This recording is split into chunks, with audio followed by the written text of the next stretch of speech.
have an ex-girlfriend. I used to take her by a firearm at school, walk her home by force, up until she gave in and said she's now my girlfriend. Eventually, I was sentenced to 18 years imprisonment. I was arrested on my birthday on the 18th of May, 2003. And how old were you then? I was turning 19. Welcome to Choose Life, the podcast.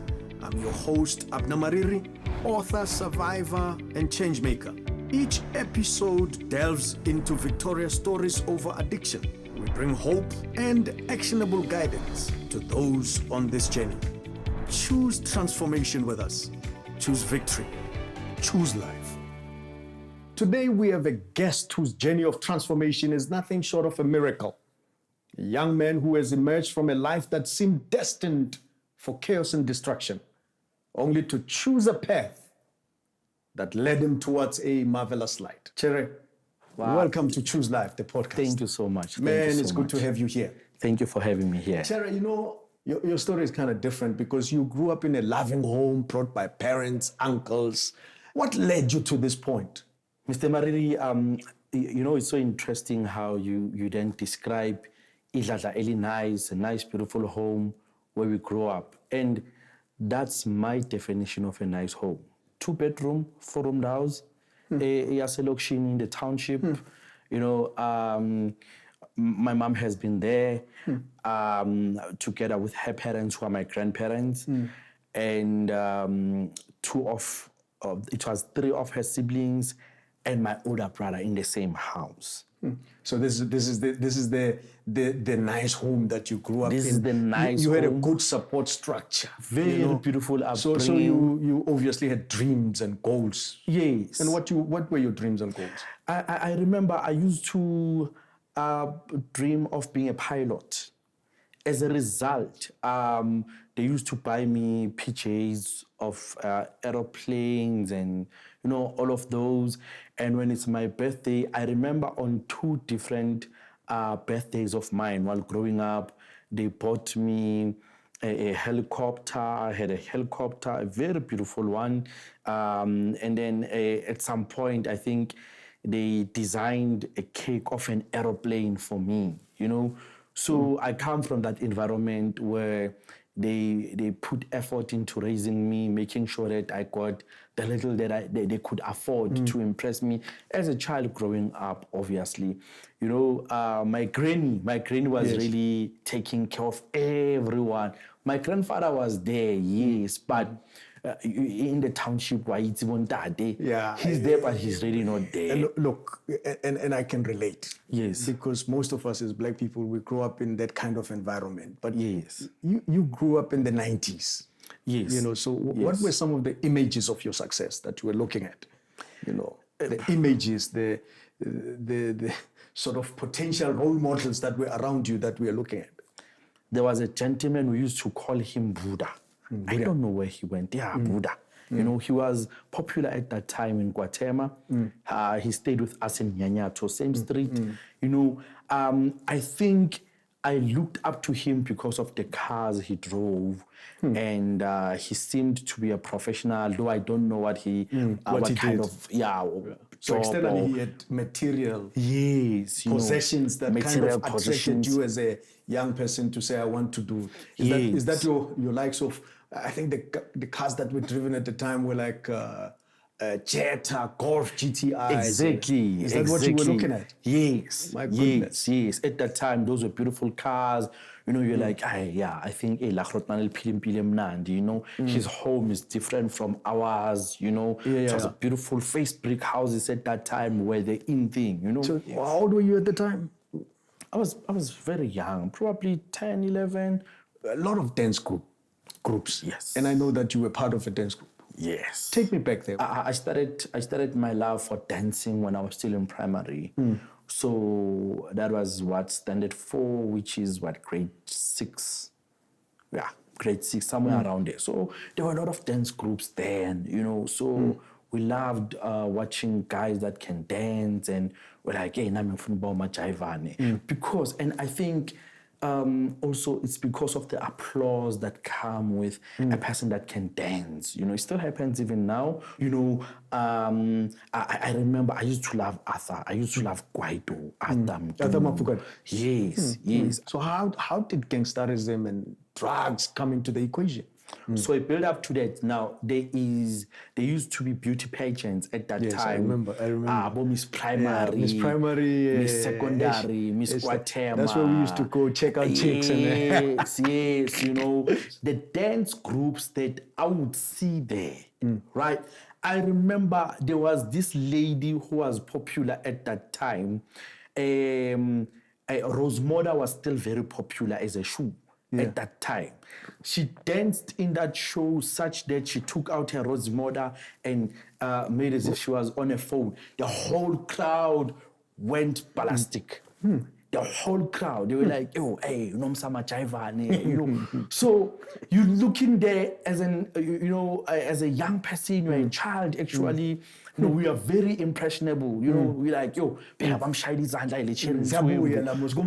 and she was on stage with her boyfriend. You know, and there were other guys. You know, a lot of them that were dancing at that time. Even my cousin, that was very popular, big at that time. He used to float exactly like Michael Jackson, or maybe not exactly, but he used to do those moves. You understand? So my love for dancing came there. So you've got dance happening. I've got dance happening. You grow up in a good home, good environment. Yes. I'm baffled. How does so now I'm in grade 8, secondary. Grade 8. The first show that happened at Kenneth Masikela Secondary School was some Valentine's event, right? That happened there on that day. And I remember me and my friends, I can't remember which group did we register as, but we came up with a name, you know, and then we were called on stage that day to come and dance. I think that's where all hell broke loose. What happened? That's where all hell broke loose because we danced so well, so nice, such that the crowd was, you know, everyone blowing whistles, ladies screaming for us. You know, that's when Chere was established at Kenneth Matseke. So that you guys became instant celebrities. Instant celebrities. In the hood, you know? And yet there were also guys at our school who were the best dancers at that time, you know? Yeah, but we were new and they liked what we did that day. And, you know, those applause, they always say, be careful of the applause that you get, you know, because they may be leading to your destruction. But so when you become popular, obviously it opened other doors. Popularity opened a lot of doors. Talk to me about your gangsterism and drugs in that environment. So I start belonging to a group called Slow Joes. Nice, innocent dance group, right? I belong to the Slow Joes, yes. They were called Slow Joes. We were the young group in the Slow Joes. There were probably 3 groups within the Slow Joes, you know. And we used to go to shows. Now we are frequenting shows. Now at home they can't afford to give me money to attend. Actually, they're against that lifestyle, you know, of me going to shows and all of that, right? Now, already I had started with cigarette at school. At school. So the odd behaviors, now they're kicking in. They're kicking in because the guys that I hang around with, the dancers, they are already smoking almost everything. But I'm starting with cigarette with my new crew, right? We start with cigarette. Then when we go to shows, these guys that are known to be dancers, they are into dacha and into drugs, right? Okay. And when they go on stage, you have seen them smoking. Yes. They do the unthinkable on stage, right? And the crowds are excited. Wild. They go wild. You're like, oh, I'm That's when you say, atishayizo ntwana before songena lapha stage, masifika ntwana sibahlangele enhle kumamela soyichika yonke lento. You see, that's the language, you know. We all are saying when we get there after smoking mamela. So I was singing. So nibhema before you go on stage. Yes. Ukuthi nizoba nana adrenaline because niyayibona kwamanye amajita ukuthi lento mos iyabhentsha. Yes. Yabona. So but tell me, how does that how does that graduate from being ukubhema just to go on stage, and how does that graduate to a daily habit? You enjoy the feeling. You enjoy how it felt when you were on stage. Yeah, the feeling of euphoria. You know, that euphoria. Yeah. And you know, the excitement that you also have, the build up. And, you know, when they applaud you when you are on stage, you are enjoying this feeling while doing what you are doing. And you realize that actually you're doing it, you believe that you're doing it with more ease. You're not even shy. You know, you're doing it with more ease. And that are still with Dacha. Then with Mendrex, which was my drug of choice. Maranje. Yes. And I can relate to you because, you know, I think for me, taking crack cocaine, it lowered my inhibitions. So anything that I was afraid of fell apart. So if I was afraid of approaching a girl or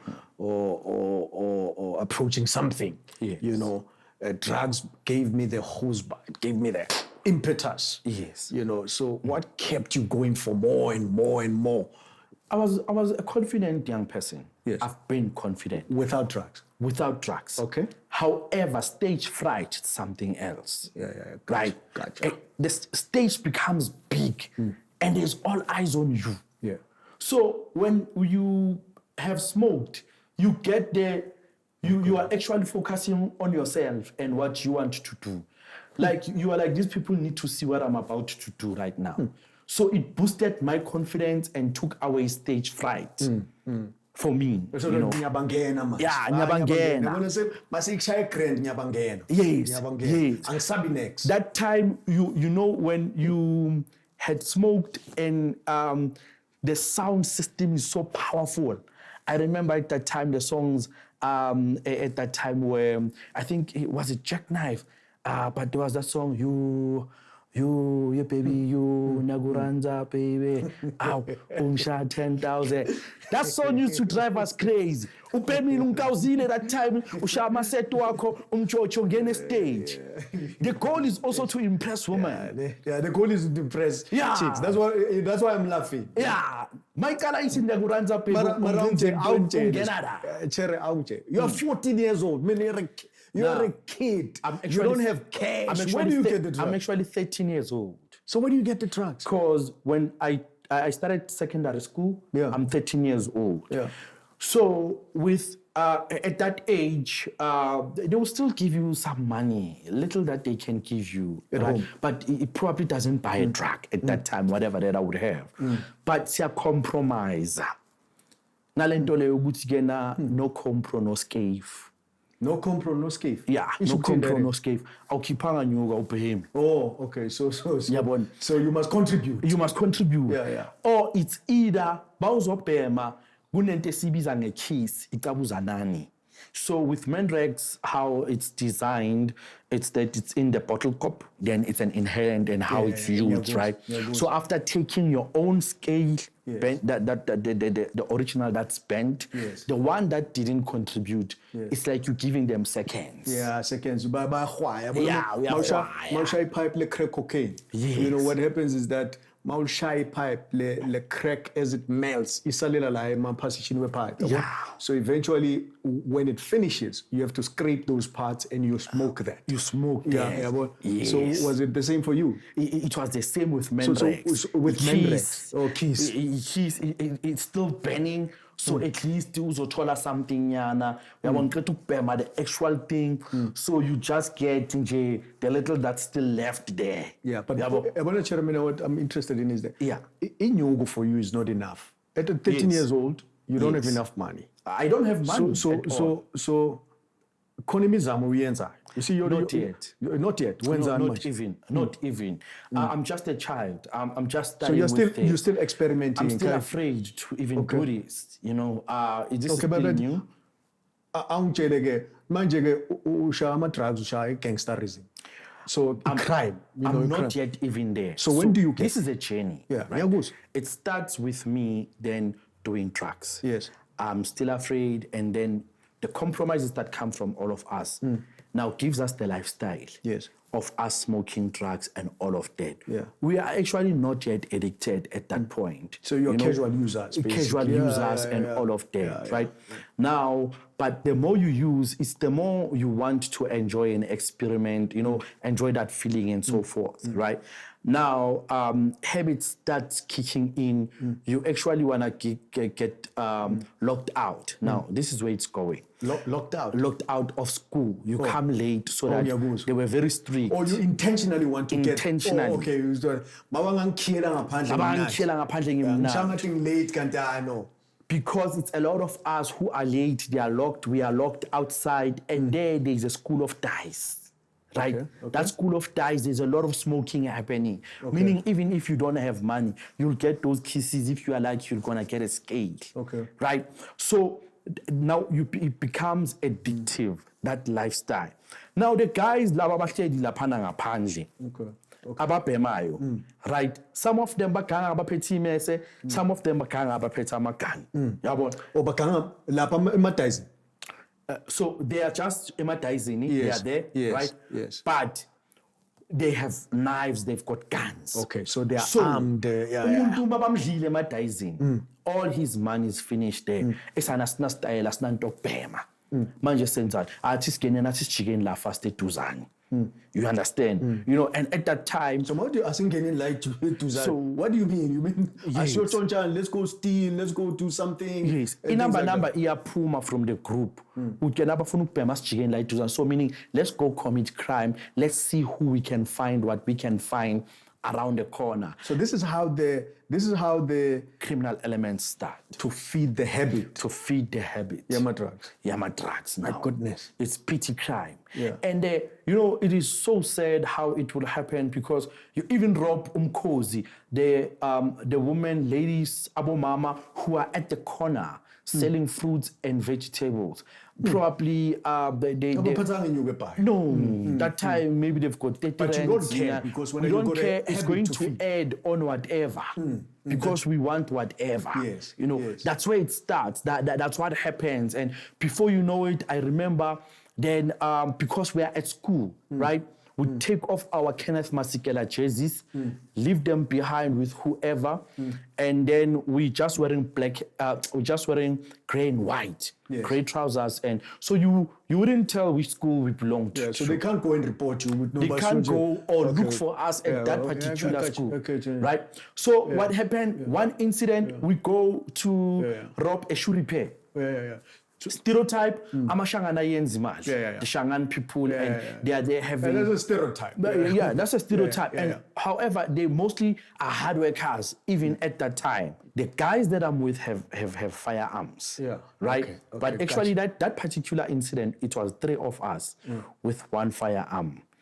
We had 2 actually. So this guy that I was with, his brothers had firearms, so he stole and he had 2 and then he gave me 1 and it was 3 of us. We went there. Funny story. He's wearing a Cavella, right? I don't know if you've noticed now that shoe, usually they put a plaster on front so that the front there, because it quickly gets damaged from the sole separating them. He pretends as if he wants this Shangan guy or this gentleman at the shoe repair to fix his shoe. That gentleman was smart. He first fixes the first one, then he takes the second one. Then before he releases the second one, he says, "Hey, my money first." We're like, "Nee, man, we're gonna give you your money." Actually, and we are actually there to rob them. So unfortunate for them, that's how we then started saying, if you don't give us the shoe, we're gonna shoot you. But they were brave enough to try and fight. But we are on the other end. It's a squatter umkuku. Right? It's a so informal type of umkuku, and then it has butlers, right?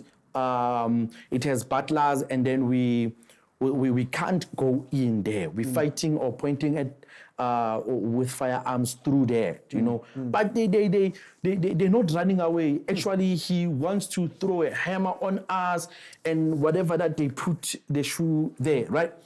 So that became chaotic. Chaotic,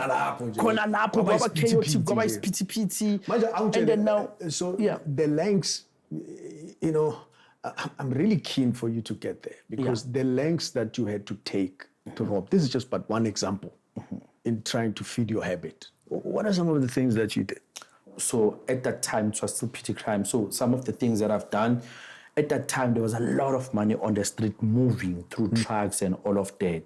So say, for instance, a liquor truck will move from one point to another, delivering, you know. Okay. Then we'll know that this particular bottle store, it's their last stop. So meaning they have money from all the drop-offs that they have done, and then now this is the last one. Right? But you'd realize that where they deliver liquor, they also are delivering cold drinks, fizz drinks, and all of that. So 2 big trucks at the same place there to deliver, and then they have money. Soon as they start those trucks and they are about to leave, we are on their windows with firearm, with pistols. Probably 5 of us. Now there's new friends all over. New friends. There's new friends all over. Feeding behavior. Gangsterism. So we can rob both trucks at once because they are at the same place. When we take out Shinjas Kengazela, this one truck, this is Kengazela in any truck. At that time, so we take all the money from there, and probably as we're trying to run away, we come across maybe a truck ayamalahle. Maybe so, say it's around 10 a.m., 11 a.m. Way back then, there were a lot of households that had coal stoves, right? So I remember. And I grew up in a coal stove environment. No electricity. No electricity. And even when electricity started coming, there were still a lot of people who kept their own coal stoves. So by 10, they probably have finished all the bags they had in their trucks. You understand? Delivering coal. As we are running, probably when so we come across those trucks as well. We rob those trucks. We just probably because maybe we're in a hurry and you know already the mind is somewhere. Adrenaline. You know, change. You know, hey, we take the money, we run away. We're going to smoke. And tell me, you take the money, so you're going to buy drugs with that money? Yes, obviously we're gonna share. You know, we're gonna share, and then we'll say, so I pay. Our conversation will continue shortly. As you watch our podcast today, you may be facing challenges with one or other form of addiction, or know someone who actually is. Trust me, I've been there, and I want to help you. Visit abna.africa to download a complimentary workbook designed to support your journey toward overcoming addiction. This workbook, filled with exercises and activities, has helped me and countless others to stay clean. It's absolutely free of charge at abna.africa. Start your path to recovery now. Let's conquer addiction together. And remember to log on to abna.africa. So did the drugs make you a harder criminal? Yes. So the lifestyle of drugs introduced me into the life of crime. And while at that, and I'd like to still believe that at some point when I started with criminal activities, I was still not addicted. I was still not addicted. I realized that I was now addicted later on when we also started robbing these township drug dealers. We robbed them. We would always say, hey, you know, you started there, so finish it off. So you take the drugs? We take the drugs. Take the drugs. A friend of ours, poison. We used to call it the kalawa. You know, that's where things happened. Chere, you know, everything has consequences. Yes. Now you're thick in the life of crime, thick in the life of addiction. You're obviously going to attract the law. Yes. You're 14 years old. You get arrested for the very first time. Yeah. Tell me about that incident. What did it do to you? I mean, getting into prison. So, actually, that incident where we were robbing those guys, trying to rob them at the shoe repair. Or la shoe repair? Yes, ne. Okay. That was the first arrest because we we left and fetched other guys. We gave them guns while we were at Besamba Pambili Bonabalandela, and the police came and they arrested us. But I was released immediately. Why? Because I was a juvenile, I was a child, and they said I should come back to court the next day. Okay. With my parents, I didn't do that. Obviously, you didn't tell your parents. I didn't tell anyone. That was the first experience in Chigile Maselini, Nyabuya. Second incident, crazy night. After the Friday we robbed so much, there was going to be a show. I think it was going to be Miss Secondary or Miss Guatema or whatever. I can't remember. We went on a robbing spree in the morning to prepare for that show so that we have money to smoke, to hang and out. Yeah, we need. We are all lessons, God. Yeah, abantwana umlahlo. Yeah, girls were not even my concern because I'm the guy who used to be asked out. I'm the guy ladies used to fight for me, growing up, So now, ngiyajola and then now, and like manje show in futhi stress ukuthi kena mhlambe zabe nechere zami ezi3 ezi4 all at once there. So you must have money to at least give this one alcohol and give that one, but you are at least with this one here, So it was crazy. I already had a firearm at that time. Police had just changed their pistols from Z88, the Petro Barrett, to the Z88 Vector. I think I was one of the first young people in the township to have the Z88 Vector. That belonged to the corps. I'm carrying that firearm. Friend of mine is carrying the Vector that used to be carried by Metro Police to a silver extension magazine. We change tops. He takes the black one, I take the silver one. Becomes two-tone. We used to call it Izulule Zandla. Izulule Zandla. Yeah, Izulule Zandla, meaning I can decide to take you to heaven now. You with one shot. With one shot. So I'm carrying heaven here. I don't know how the fight started. It must have been us because, when you have a firearm, you feel powerful. A firearm has a spirit of its own.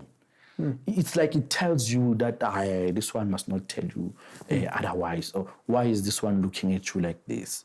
So I don't know what happened, but there was a shootout. We're shooting at each other. And so it's chaos then? It's chaos. The show doesn't end well now. We ran away. Remember, we continued to drink. After that, went to some tavern with our girls and all of that. And we went to sleep eventually. I don't know it was what time. In the morning, it's Saturday morning.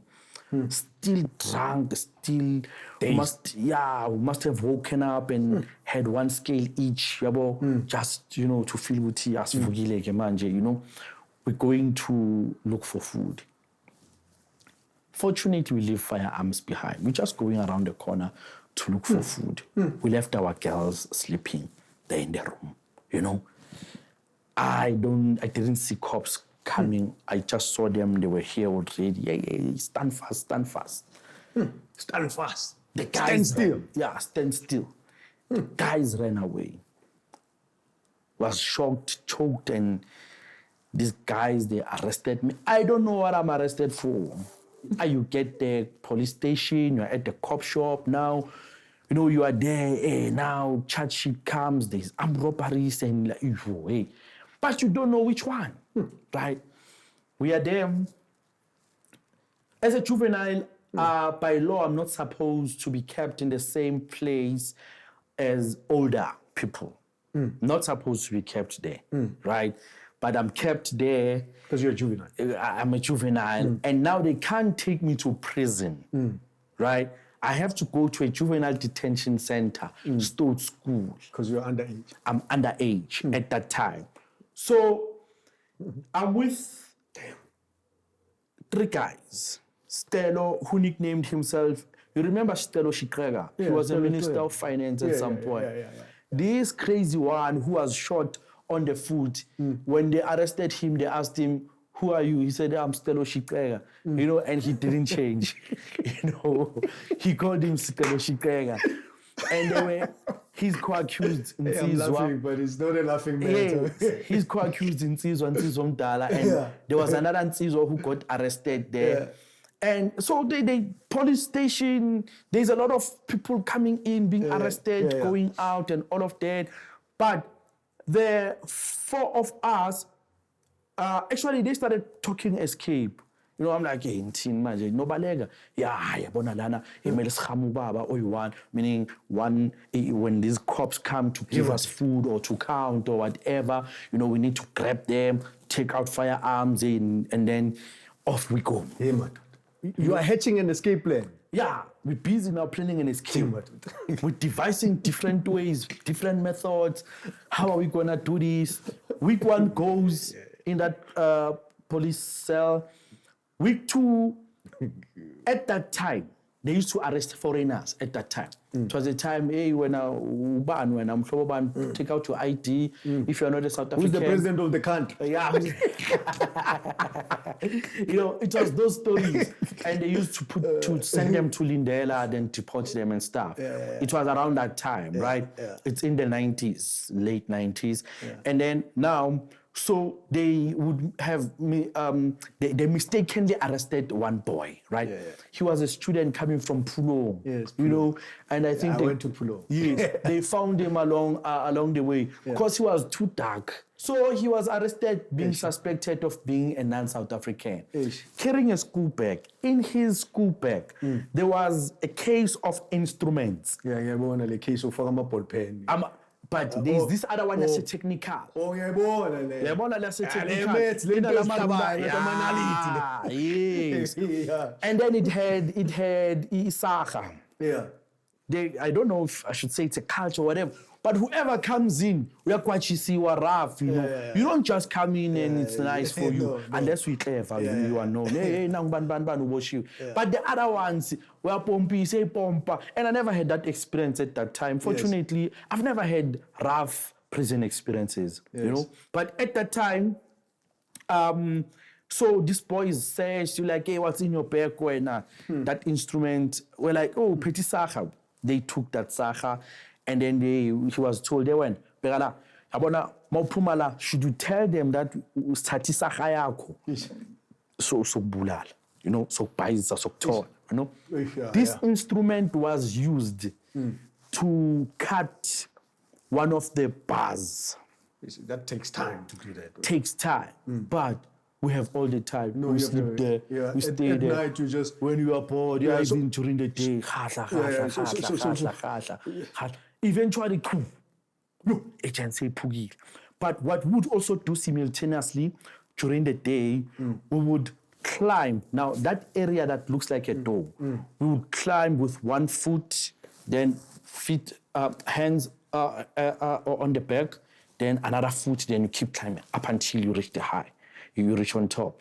Then another one comes under you, then they lift you on their shoulders. That's how That's how you cut. Manage to cut there those barbed wires, the fences, so you can gain exit. You can gain exit. Is this how your escape happened? Yes. So we escaped. The one Sunday, eventually, we take a decision that, okay, Sunday, they're changing shifts.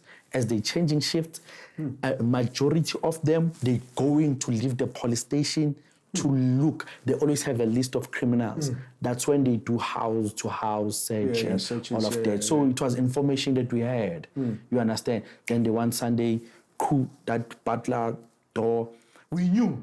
After we bent that one, that there is no turning back. At 16 years old, you're a hardened criminal. Yes. You're an excessive drug user. How does that impact on your body, on your physical health and stuff like that, and your mental state? Obviously, you become thin, you become darker. You know, I couldn't breathe properly. So drugs affected your health? Because I was doing inhalants. Oh, were you asthmatic?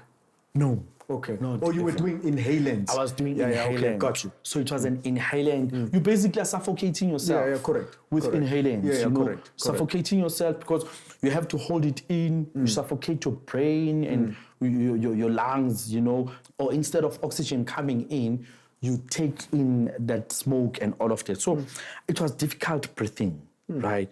And at some point I went to the hospital, but you deny that you're on drugs, even though they can see. But because so you affected you in denial. You don't think you're one. There's no addict that goes into drugs thinking they'll become an addict. Yes. So you don't. It's everybody who thinks that you are an addict. You think that you still have it under control. Yes. So you're fine, even though you're losing weight. Yes. The symptoms are there. You're paranoid. You're losing weight. When you became sober, because there are bouts of soberness, you're not high 24 hours. Yes. What thoughts went through your head at the time? Have you ever been busy for yourself? You're too busy for you. I was too busy for me to be feeling sorry, to be thinking. The year 2000, Chere. Yes. You say it was the lowest. I mean, I almost call it rock bottom. Yeah. Of both your criminal life and your drug addiction life. Talk to me about that. The year 2000, I was at the prime of my crazy criminal life. So you were full hard on crazy. Have you fired a shot? Fired shots. I fired shots. I fired guns. I fired rifles. So you've gone beyond the stage. I never held a gun before, except going hunting, for animals. Yes. So even when I go hunting, I still have a sense of guilt shooting an animal. But you, Chere, you have fired shots. You fired shots at individuals, at people. That life is something else, because it's like your conscience die. You want what you want, or you shoot in defense, trying to run away from what you've done. Gotcha. You shoot sometimes to run, but sometimes you shoot because we're fighting with those guys. Gotcha. You understand? So it's either you die. There was a saying that we used to say, "Mele kufe bani." Actually, there was a gang that used to call themselves Ama MKB. It was one of our enemies as well, They used to call themselves Ama MKB, Mele kufe bani. Mele kufe bani. Yeah, who must die? Who must die? Yes. If I don't die, you die. Did I die or you die? So firing a shot was nothing, because you realize that this guy is crazier than you. And if they say first man to pull a trigger is a winner. If you don't take it out first and shoot first. So I must be crazy enough such that when you take out your firearm and you're already pointing at me, I believe that there's a chance that I won't die immediately when you shoot at me. So let me die trying. When already you have pointed a gun at me, I must be drawing. So I must shoot you. Shoot. You understand? So shoot first before you shot. Argue later. Yes. Because it's do or die. Yes. Because I also had moments where I almost died from gangsters beating me up. They were shooting at me, ran away, and I almost died. So that changes your heart. That changes your mind. You're like, Chere, this time the community is afraid of you. Yes. People know that Chere is a criminal. Yes. Don't mess with him. We used to beat up women. My girlfriend, if I see my girlfriend with another guy, you understand? I mean, you can imagine my life at that time. What happens is that I'm too busy for me, too busy to even go check my girlfriends. One of many, they were too many. So she probably forgets that she's dating me, or conclude that I'm not dating that guy anymore. And I will show up from nowhere and she's with a guy, And before you know it, they are there, keep it gun, change when this guy is kneeling, or whatever, you understand? When asambe. You're taking your girl, and we violated a lot of people. I don't want to come on this podcast and then claim as Or if, claim as though in the life of drugs and yes, and criminality. firearm and you understand. I got you. Yes, you know.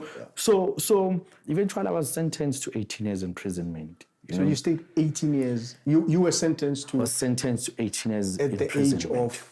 Now I was arrested. I was arrested on my birthday on the 18th of May, 2003. And how old were you then? I was turning 19. You were turning 19. 18th of May, 2003. So now at turning 19, you can be tried as an adult. Yeah, as an adult, you know. And then I got sentenced when I was 20. Got sentenced when I was 20. And the sentence carried how many years?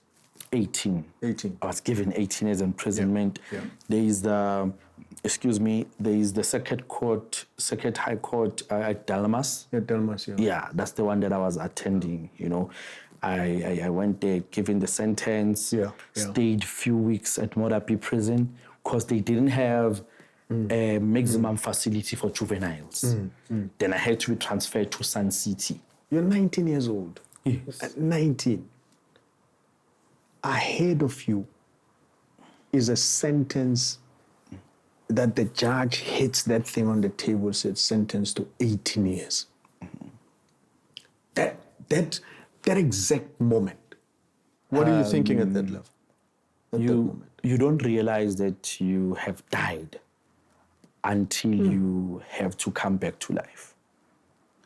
I was dead. I was sold into this life. T.D. Jakes actually explains it better in the He Emotions series that he has, even in his book.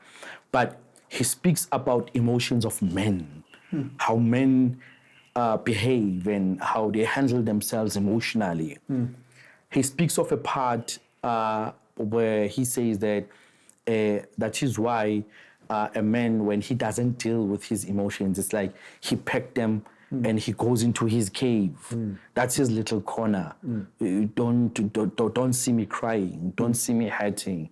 That's my space. So you're telling me that at that moment you are saying to yourself, show no emotion. Show no emotion. Yes. And because you've learned not to show any emotion, you don't feel them anymore. Men don't weep, but Chere, we know. Yes. As men. Yes. When I was a drug addict, you know that there's a facade that you put forward. That's true. Behind that facade, at that moment, if you can, in yourself, yes. What are you going through? Nothing. I accept yes. Kind of zero. And that is why I'm bringing this description of T.D. Jakes. He says, no wonder when a young black man is sentenced to life imprisonment, he sheds no tear. He sheds no tear. He has learned not to cry such that you end up not feeling your own emotions. I was not sad. And maybe also what contributed to that, before my sentence, I was found guilty, and I was guilty for, I think, 4 months, awaiting sentencing. So you were found guilty. Guilty. Waiting for sentence. And then in 4 months' time, we're going to sentence you. Yes. We're going to give you your sentence. Yes. So in that 4 months, what emotions are you going through? Are you looking for drugs to numb your pain? Are you looking for... You're in prison. I'm in prison. At that time, I'm on top of things. I mean, I'm handling things. There's access to selling dagga. There's access to, and that's what you're doing. That's what I'm doing. So I knew then that I'm gone now. However, there was that little hope that I was all and done. But a friend of mine at that time, Tsepo Mchaji, I don't know. I don't know what got into Tsepo that day. He was sleeping on the bed next to mine. He said to me, athi Ntwana, ngeke igebengu zakukhuthaza yabona. Kuthi ungathola isuspended ungaphuma nani. Adada bro wami. Ngifuna wazi uyavaya. Yo. There I felt something. What was it? Felt cold inside. I was guilty, waiting sentencing. felt cold. I was like, you saying the life, the plans that we have, I'm gone. He was like, Dwan, I'm gone. So when I am sentenced, I'm 20 years old. I'm still a juvenile. They are now moving me from Modapi prison as a juvenile, sentenced, taking me to Sun City Prison. where there is maximums. Which is maximum prison. Maximum prison. So are you telling me that now you're with hardcore criminals? Yes. What comes to your mind? Are you scared? On our way there, we are scared, all of us, in this truck, going from Benoni, Modapi prison, to Sun City. But you learn to close it in, not to show fear. Fear is the biggest weapon, is the weakest thing you can ever show in prison. Fear. In the silent battles of addiction, every hopeful story can be a key to liberation. As we take a quick pause from our chat, I invite you to step through The Door, my memoir in which I give an uncensored account of my journey through drug addiction hell. Each chapter is a testament to the strength we all possess, even when hope seems like a distant light. From the gripping darkness of substance abuse to the uplifting journey towards clarity, my story is laid bare, raw, and real. Whether you are touched by addiction or walk alongside someone who is, your journey to hope can start today. It's available now as an ebook, audiobook, and paperback on TalksTV.Africa. Unlock the narrative that could redefine your understanding of addiction and recovery. Get my book, The Door, by logging into TalksTV.Africa today. Choose the key that fits your lock. Choose life. Prison can either make you or break you. How doesn't your life slip out to the worst? In other words, you go into prison, you're suicidal, you're depressed, you join hard gangs, you become even worse. Okay? Yes. So how is it possible that you don't get to that level? Sun City prison, when I was there starting to serve my sentence. Now, the one smoke that is cheaper and stronger, it's BP Boxer, right? And I hated smoking that because it even makes your teeth brown and, summer makes you kesha, And I always thought of myself as intwana kaswenka, mani intwana nyane emjojo, yabo manje so baby mboza, but I'm smoking it anyway. Now ngiyapantinta, I've given up. One day, a fight broke out. Sun City, where I was, it was single cells. So due to overcrowding in South African prisons, you can't stay alone in a single cell, which is meant for one person. We share in 2, 3, 4, depending on how crowded it is. We were 3 in that cell. They were 2 co-accused, these boys, and it was me. And so I had BP, and I shared it with my homeboy. During the day, So, though in a cell, I can share smoke with them, they can share smoke with me, right? So, they were mad that why did I share smoke with my homeboy? Already there was tension in the cell. You put 3 men, 3 boys in one space, frustrated, 7 different sentences, a maximum. There's no hope of going home anytime soon. So little things starts fight. So now we started fighting. With the one, but because now when I started fighting with this one and I was banging him on the scaffolds there, his friend was like, nah, you can't beat up my co-accused like that. So I started fighting with both of them in the cell. We fought so bad and so hard. And actually,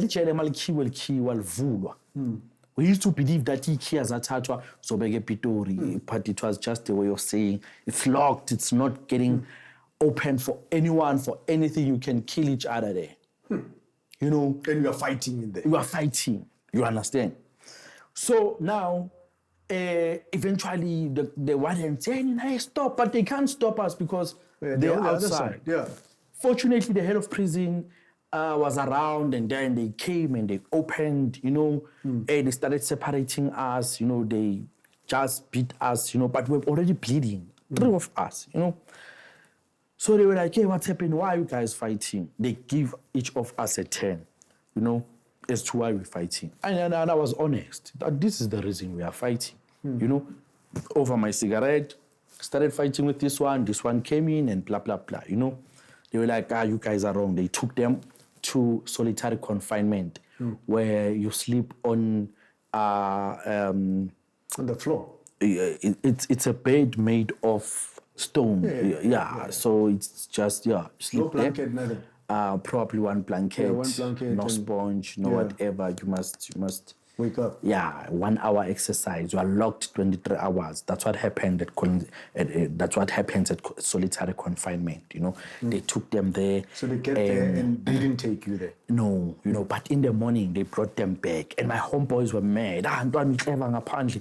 Imfitha sikwazi thina nje imfitha mamela. Angeke sahlanya lezi mamela singene le ntwana zaphe. Those boys belonged to the rough trees. The rough trees are saying I spilled their blood. They want their blood back. Meaning I must be stepped or something must happen, or I must decide to join in. Already I qualify, I have an escape.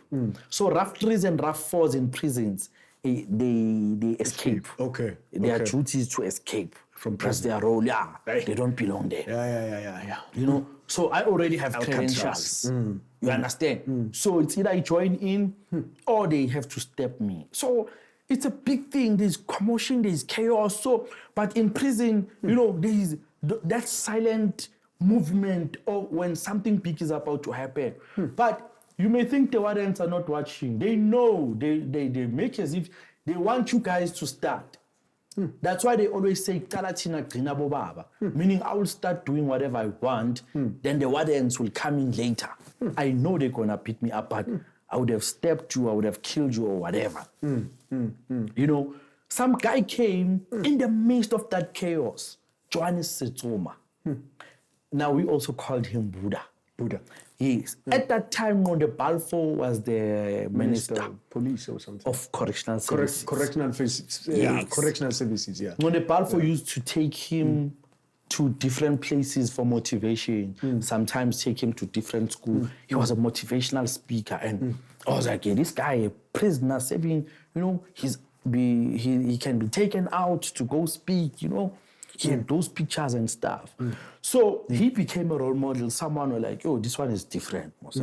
And few other guys there, you know. He said to me, you are my homeboy. He's from Davidson. He said, look, you have a choice. No. Where you let this go and forget of your street creds, your whatever township. This is prison. Otherwise, you're going to get crippled. It's either you fight or you stop. When you fight, you must know. A lot is going to happen between you guys fighting as gangsters with those gangsters and stuff. I didn't belong to a gang, and my co-accused, my homeboys also didn't belong to a gang. However, we supposed to fight a gang. You understand? And he said, it's either after you guys step each other, burn each other with hot water and all of those things. Whatever that's going to happen, the wardens will still beat you up so bad. So bad you can be a cripple. Or you keep quiet, let this go.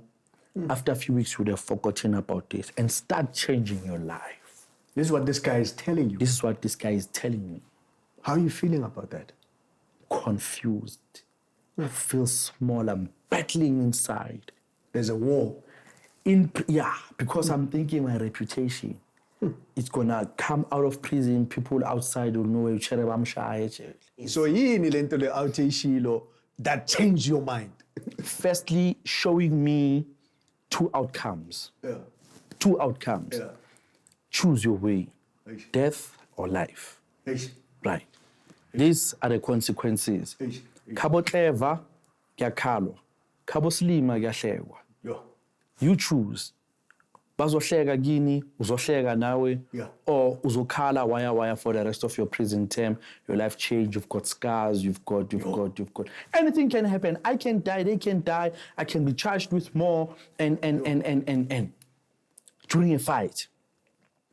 Or I get to live like him in prison, where his life is changed, and gets to go outside now and then to motivate young people. So after this guy says this to you, you don't know this guy, except the fact that he's from David Hall. I started knowing him. When you started knowing him, so now he tells you change your mind, and he tells you about these two things. Mm-hmm. What steps do you take now? What do you do? He then tells me that should you not go fight and stop your homeboys now, I'm gonna hold you by a hand. That's what he says. I'm gonna show you how you change your life. Johannes Setsuma. Right there and there, in a moment of weakness, feeling that we bari, having to go, tell my chance. Crazy. There was one guy, he was crazy, my homeboy. This is not a laughing matter. Yeah. Now, if I would see endunu now, ushini. Yeah. That's the language. So ushili, uthukile. Figure Sun City. So the right thing is making you weak. Yeah. See, it's stripping you off. What you know about yourself. The macho, yeah. Yeah. You know, like, vele yimlo, you, ayisani senithukile, you, ayisani story sami siya reflect lawa ngaphandle, ayisani lightanyana. You know, I went and I told the chance. I was like, my chance began la ayayeke. Na ijwa ume mfethu ngizophenduka ufafa la ijele mfethu. Yini manje uthukile okay athina so I was like, chance. Mamelani nayichuna kwenu ngisazingeni yabo okay ntwana sharp. Yeah, I had to tell them, you know. Then Buddha was like, ntwana ungawari uzoba grand kusejele la, relax sapantinta. So now you're on a journey, on a trajectory of recovery. Yes. So what steps do you take? Unaware. What steps do you take? Unaware. I'm not thinking of. I'm not having a picture. I'm not having a vision of a changed Chere. I'm not. I think for me it was just lempi maipele sharp ngqhubeke. So shooting for me nubayipari meaning kuzophela lempi. Yeah. You understand? Okay, lo chin ngondo yami. I'm not even having the full picture of what that means. The question I have for you is, as you begin your journey, what is it that you do for your recovery? He first takes me to a substance abuse course. Okay. There was a program, there were peer educators who were also offenders. They were trained to bring awareness of different types of drugs and what they do to your body. Yeah. That was the first course that I did. Yeah. That course brought about awareness. Yes. That Mendrax, what are the contents in the that makes up the drug Mendrax? Those contents, what do they do when bent and inhaled in a body? What effects and consequences? You start getting awoken to the damage that you've been causing to yourself. You know, I was like, you know, you start understanding how many chemicals are in dagga.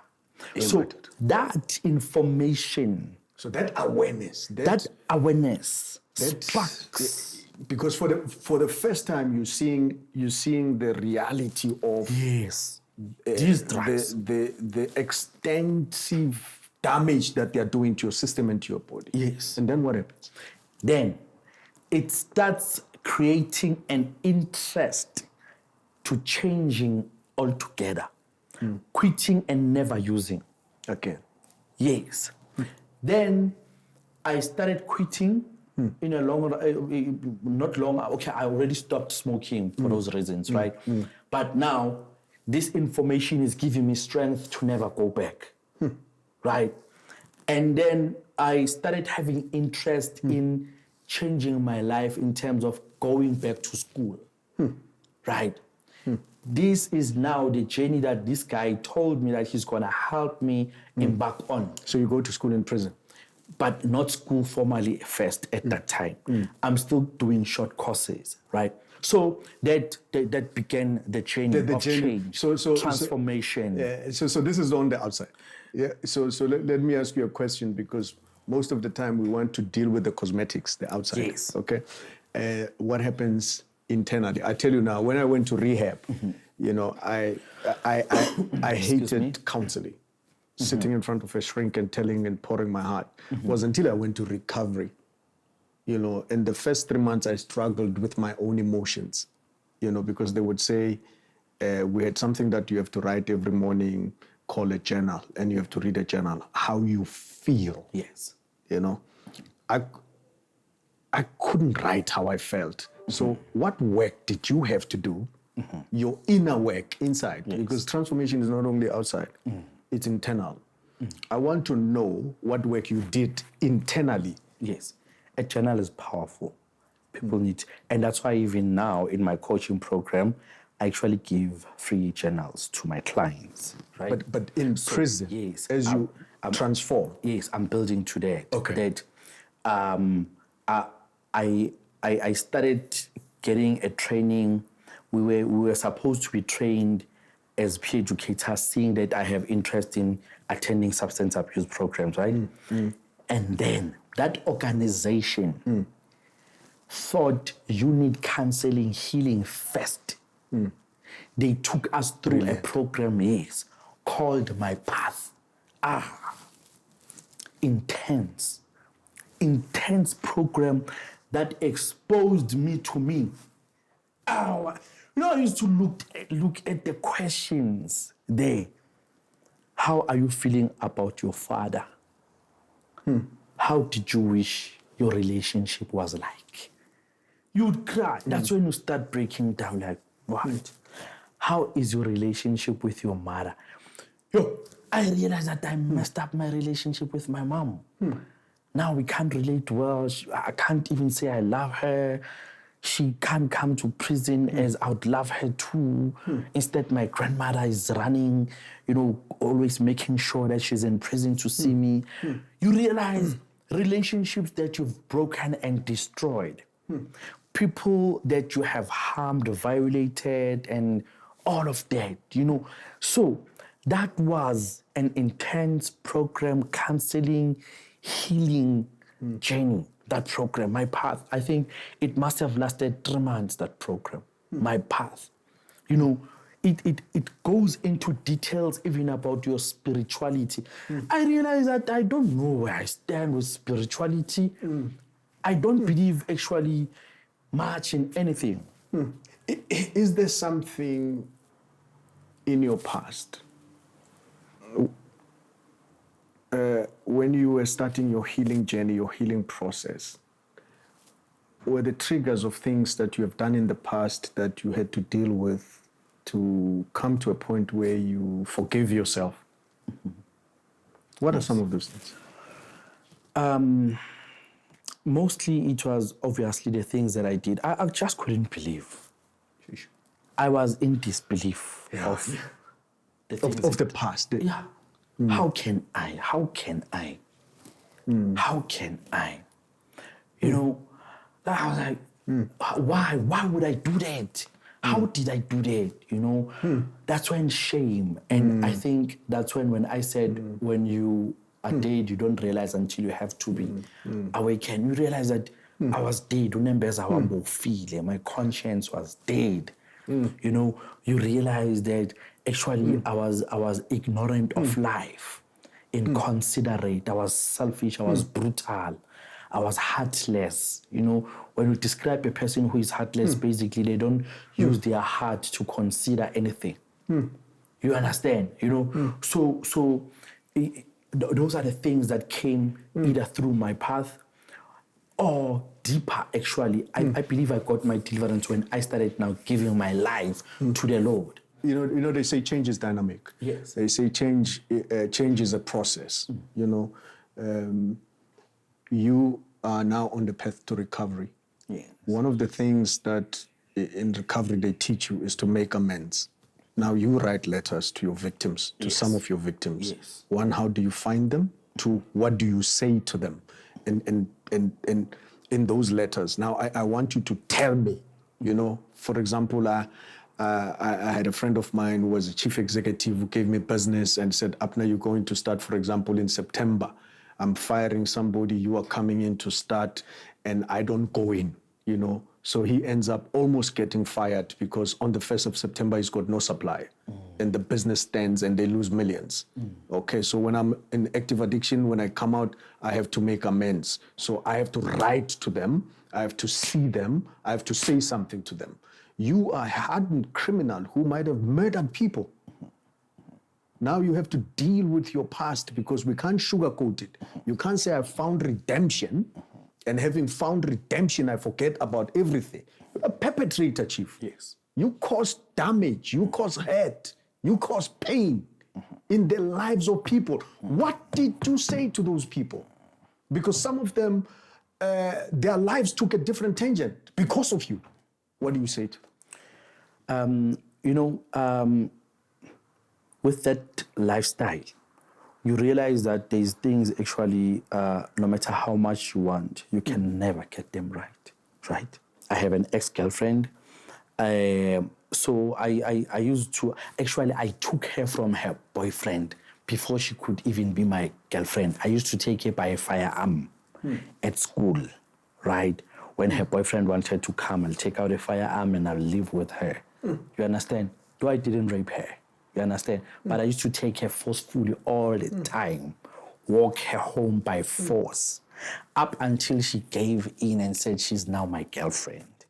If GP was a person. Yes. My goodness. You understand? Yes. You know, so I then later on, when I'm in prison, write and apologize for every little thing that I've done. Because I'd come maybe in Zombona Gibo. And what was her response? On the letters, did she respond? Yes, she responded. And what did she say? By coming physically to visit me. And when she visited you, how did you handle it? She was happy to see me to start with, and she was happy with She was happy to see you. How were you behaving in front of her? Here's this person that you abused. Yes. And now she's coming to prison to come visit you. Yes. I'd have many emotions running through my body. What did you say to her? Well, honestly, I was happy to see her. I was excited to see her because for me, that said first, this person is coming because by expression, she has accepted my apology even before she could even say that. I was excited to see her. Beautiful. I was happy to see her. She's coming to see me after a letter. Are there people yes, who refused to, who didn't want to hear anything from you, even after you made a gesture to say, I'm coming after you? Not that I can think of. So you're blessed in the way, in that way? No, to be honest, honesty is that. The truth of the matter is that I didn't reach out to everyone. So there could be people who basically, when they think of your name, they spit on the ground. Definitely, there are. You know, yes, definitely. Now, you are 18 years, sentenced to 18 years. Now you're going through this. You've accepted the fact that Fuzusha is Kwebesako. This Kwebesako, you must do it. These are consequences of your actions. Yes. How all of a sudden do you get released from prison? It was miraculous, actually. Yeah, tell me the miracle. What is the miracle? So now, how I get released is that because now already I had transformed, going back to school, you know, I have few qualifications here and there, you know. So I have recommendations from every manager within the rehabilitational process. Different offices that are meant to address rehabilitation, right? Including the head of prison, right? I'm highly recommended as the inmate who's got outstanding behavior, showing rehabilitation and helping, contributing towards the rehabilitation of many inmates there, right? When I go with my file to the parole board, right, they could see all those recommendations, right? Actually, first, when I went there, they were like, "Nah, you're not ready to go outside." I was like, "What?" But I think I've done what I needed to do, and everyone is highly recommending me. And you saying I'm not ready. That woman was the head of parole board, you know. I was sad. I was like, you know what? This thing seems like it doesn't work. I was discouraged greatly, you know. And I remember then I was supposed to be transferred, right, to another prison. That prison couldn't receive me. They didn't tell me why, you know. And then I was sent back to Sun City Medium C. When I got there, they were like, "How? Why didn't you tell us that you're going back to parole board after 15 days?" I was like, "No, I didn't know that. They said that I must come back after 15 months. You know, that's what they told me, right?" So when I went back, it was after 15 days. And when I got there To the parole board. to the parole board, they were like, "Look here, we've seen so many inmates. Keeping you here will discourage many of them. Keeping you here will rob the community of what they actually need." And how many years have you served by the time? 6 years, 9 months of 18 years. Of 18 years. So they said, due to your outstanding behavior of rehabilitation, we see you fit to leave this place in 3 months' time and go home. So that's how I was given a date of release. I was given a date of release for the 23rd of May, 2011. Would you say prison saved you? No, not prison. Who? Jesus. Jesus Christ saved my life. Yeah. That's beautiful. Jesus Christ saved my life. Because How did you accept Jesus Christ? In prison? Yes, in prison. Prison, I gave my life to the Lord. The gospel in So what prison happened? is Somebody different. came and preached and... The guys, hardened criminals who have done things that no one can ever imagine of doing, right? They were there sharing their own story and how remorseful they were, So they're not- and how they they're not- found peace, how they found peace in prison? by giving their lives to the Lord, and how they started seeing light and their lives changing in high walls, now starting to have hope of a better life, right? And that for me was a moment I realized I needed the joy that I see from these guys, the peace that is evident when they walk in corridors, when a lot of people are walking with depression and frustration in corridors. These guys, their lives are different. And for me, that was the beginning. So you don't relapse when you come out of prison. You don't get back. I relapsed twice. I went to 3 rehabs. Let's face reality. Yes. If you use drugs, the craving of addiction is the compelling craving of addiction is very attractive.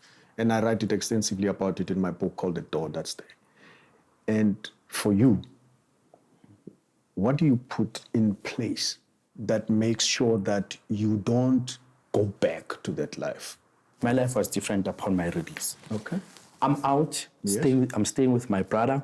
Okay. Fortunately for me, I had 2 job offers before my release. Good. Brilliant. So, Now you're talking to me. yes. So, coming out, I knew that I'm going to work. Something that's going to occupy me and keep me busy and so forth, right? I had the strength of character to maintain that, right? Practically, not everybody that you're looking at the camera there subscribes to the religion that you choose. Yes. But they subscribe to the processes of what you had to put in place. Okay? But you know what I want to make clear? Yes. And I'm in respect of that. Yeah, for I'm sure. in respect of that. However, in telling my story, I wish people to know what sustains me, right? And it cannot be separated, because I want to also separate the fact that what keeps me grounded, Yes. what holds me up Together. together, and the decisions that I have to make, because you see, I've got the freedom of choice even when I believe in Jesus. Let me agree with you. When the Wealth Health Organization came with the 12 steps and they validated them for Narcotics Anonymous and Drug Anonymous, whatever the case might be, the first step says you make a conscious effort to get in touch with your higher power. I'm paraphrasing it. Yes. So we have different higher powers. And I appreciate the fact that you're espousing your values, your principles in terms of what you believe in, that makes your center hold. Yes. When you look at your entire story, and I much appreciated, my brother, you are a miracle in display. And I value you, I affirm you, I believe in you. I think you should write a book. I think you should put your story out there for many young people to come through. To be sentenced for 18 years and to take it on the chin and say, I'm going to suffer the consequences, and yet your sentence gets commuted and you come out the way you have come out and you become the light that you are. I'm grateful. I honor you. I have tremendous respect for you. But I also ask you a question to say, if you were to take your life in totality, what are one or two lessons that you can share with our audience that you have learned from your life story? If you look in that camera and say, these are the lessons that I have learned as Chere from my life story. One of the things that I know that I've learned as a lesson to anyone watching, I was impatient with myself. I was impatient and rushing natural processes of life. Beautiful. Steps that each and every person has to take. Go to school, get educated, so that you can have different options of what success looks like or what it should be for yourself. That mostly comes through education. Be skilled and empowered, then go to the world. But I wanted to jump all those processes and have money. Beautiful. And our country has laws to be followed. And I wanted to skip those and do what I thought was right into acquiring the life that I wanted. So I was impatient with myself. I rushed. I was impatient with life. When you rush, you crash. So drugs were my crash. Prison was my crash, right? However, it was just by grace that I was crushed, then remolded. My goodness. In prison. By grace. Tell me, Chere, tell me about what you do today. What are you doing with your NPO to help the community? And what makes you choose life? Yes.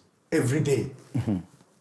Every day. What makes you choose life? I'm an entrepreneur in general. Okay. Right? However, I also run an NPO, Born to Win Foundation, where in that NPO, we focus on community development. Yeah. In community development, we address issues of substance abuse. We deal with issues of victim empowerment. We are recovery coaches. I'm a recovery coach, right?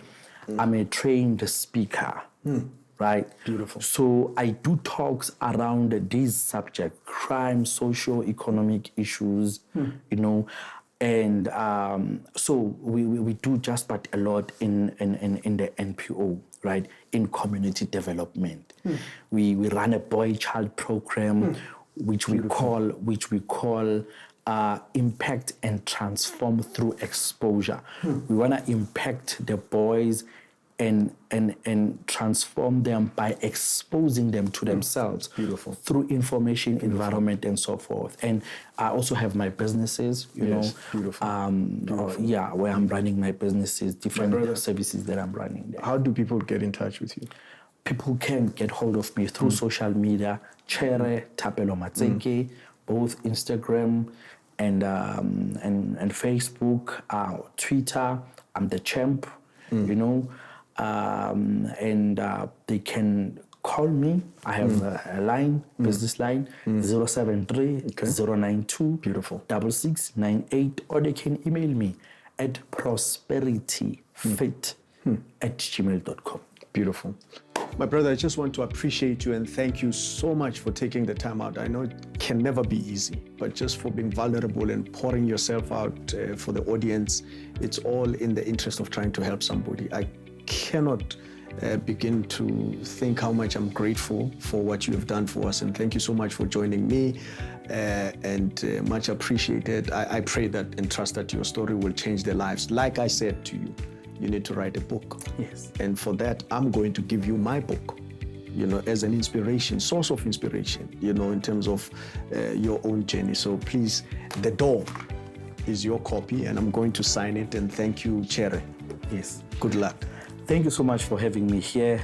It's such an honor. I do really appreciate, and I don't take it for granted.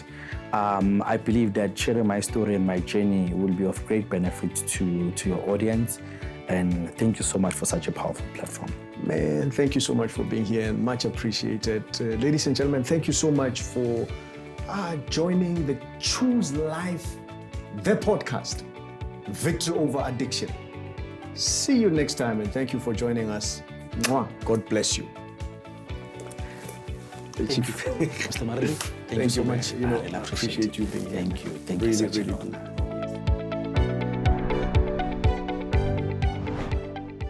Thank you for watching Choose Life, the podcast. Please give us a thumbs up and hit that subscribe button below. Remember to also click the notification bell so you never miss an update from us. There are more Choose Life conversations on YouTube. Just click on one of the thumbnails on the screen to continue watching. Thanks for choosing us, and we'll see you in the next episode as we choose life together.